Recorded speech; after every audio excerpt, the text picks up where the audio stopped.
Red's Journey TV, letter sound. Come and learn with me.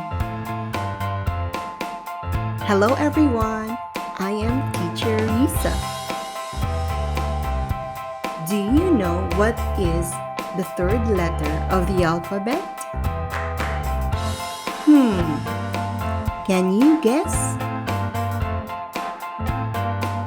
Yes, you are right. It is letter C. Capital letter C. C. C. Letter C sounds like k, k, k.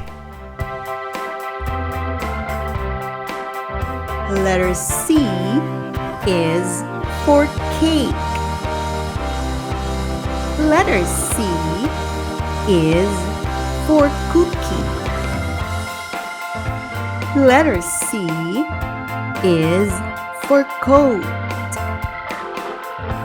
Letter C is for clock. Letter C sounds like k, k, k. There you go, kids. I hope you're learning a lot from my videos. Can you give me a word that starts with the letter C? Comment the word in the comment section below.